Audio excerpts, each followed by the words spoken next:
We all know there are a lot of bikes in the small E-moto market, but today we have something a little bit different.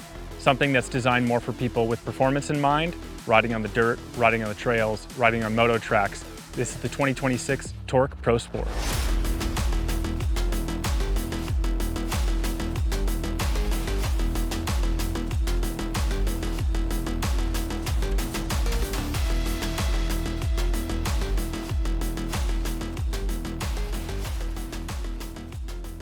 Okay, so let's talk basic specs first. So the battery in the bike is a 72 volt, 45 amp hour battery, same size as a 2.0, keeps the weight down, makes sense. This is a performance driven machine.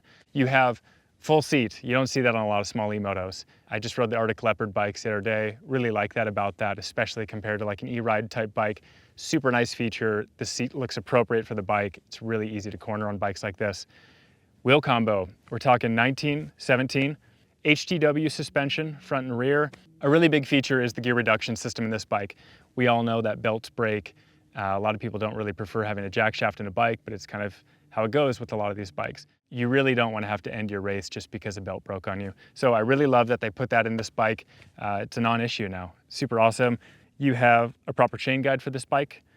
Swing arm is super wide in this bike, which is super cool. A lot of bikes, it just seems like you don't have clearance for the bigger tires. If you want to put it on it, you have to dish things over.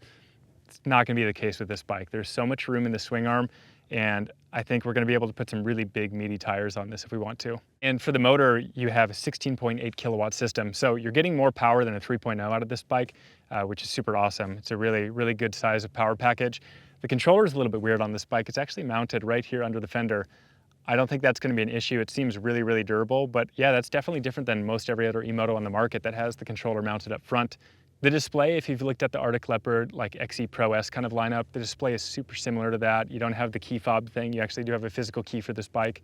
All right, let's talk about a battery swap on this bike. Since it's a very ready to race kind of platform, it makes sense that swaps will be quick. So key in the side, like a lot of these other bikes, seat pops off super easily.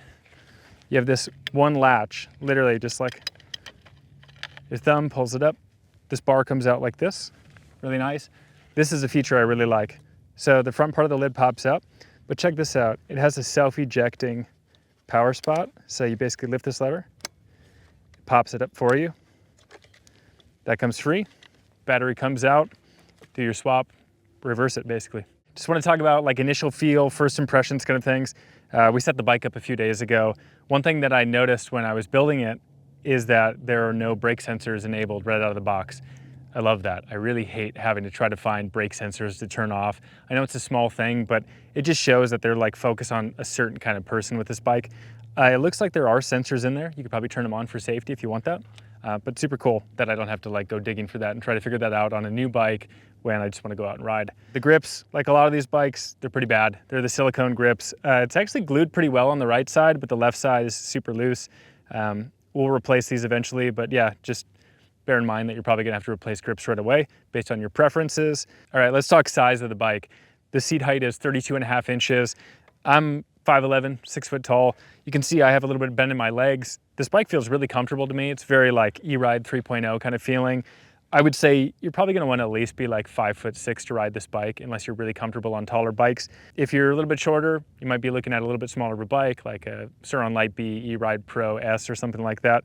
Let's walk through the settings on the bike here. You have your different ride modes and you have park on your right thumb here. Really nice. As far as I know, there is not a reverse on this bike, which might be a buzzkill to some. It's not the end of the world for me, but I kind of actually really like having reverse on a trail bike. But yeah, park is here. This is how you get into ready mode. You'll see on the screen there's a little red icon. That's your kickstand sensor, which you could disable. And you have 3 different modes. So race is your top one, sport, and then eco down low. Super simple. I really like that. You have an on-off switch for your headlight as well. There is not a horn on this bike, and that definitely kind of speaks to the point of not trying to appeal to commuters. It's more of a race kind of bike. To get into the menu system, you can hold this M button over here. That's how you go to the menu. Hitting the menu toggles you between display settings and basic settings. And then you can use the plus and minus buttons to go through all of this. One thing that I've noticed is that the screen has kind of a dark and light mode. I don't know if that's light activated or your choice, but if you hold the plus button on the screen, it goes to the white background screen. Maybe better to view in daylight, just depends on when you're riding. All right, first impressions on the Tork. Going out, I'm gonna start in mode 2 right now. Mode 1's pretty mellow. Yeah, just gonna warm up a little bit, see how it feels. Kind of makes weird, kind of like wind howling kind of noise. You hear it more in the straight section coming up here soon. Yeah, interesting. The tire doesn't do so well in the sand, I will say. You're probably gonna replace the tires on this bike though, if you're doing more advanced kind of riding. Yeah, let's listen to the motor here. That's interesting. I don't know what the deal is with that.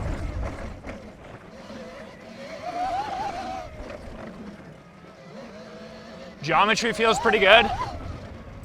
It's a little bit more aggressive. My reference point is kind of the XC Pro S Enduro I was riding the other day. Obviously a different wheel kind of combo, but this definitely has a more kind of race feel, as you would expect. I don't think you're gonna have an issue with power on this bike for most riders. 16 kilowatts is a lot for a little small bike. Foot pegs feel really good. Yeah, the tires definitely aren't like big knobs, so like stuff like this big sand section, I'm just spinning.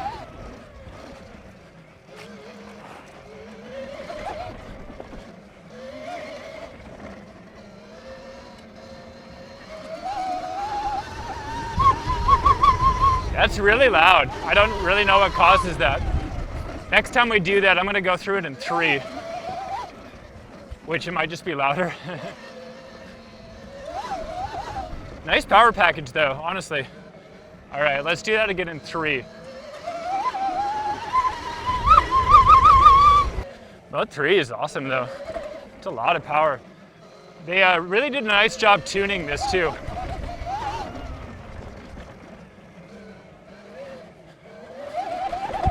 Like there's a lot of power on tap, but it's not so like explosive out of the corner that you can't help it.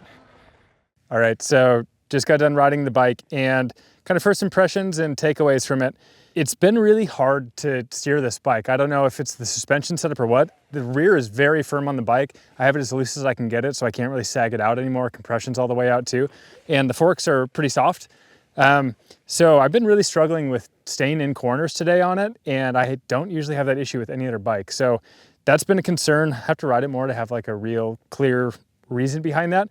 I think another thing is that the tires are definitely kind of throwaway type tires on this bike, and we're riding in sand, you know? So it's definitely sketchy to ride on these kind of tires. That doesn't help in the corners, that's for sure. So I would be really curious to try different tires and try to get the front end stiffened up on this. Another thing that I noticed that is kind of weird is the bike sounds like it's kind of like howling, almost like really like windy day and the wind's like brushing up against something. I really like the way that this thing comes on with power. It's very smooth. Really reminds me of kind of that Arctic Leopard type delivery. The howling noise is strange, but I will give it to him. It's tuned really well. I imagine Travis from CRC, who's one of the owners at Tork, has a hand in that.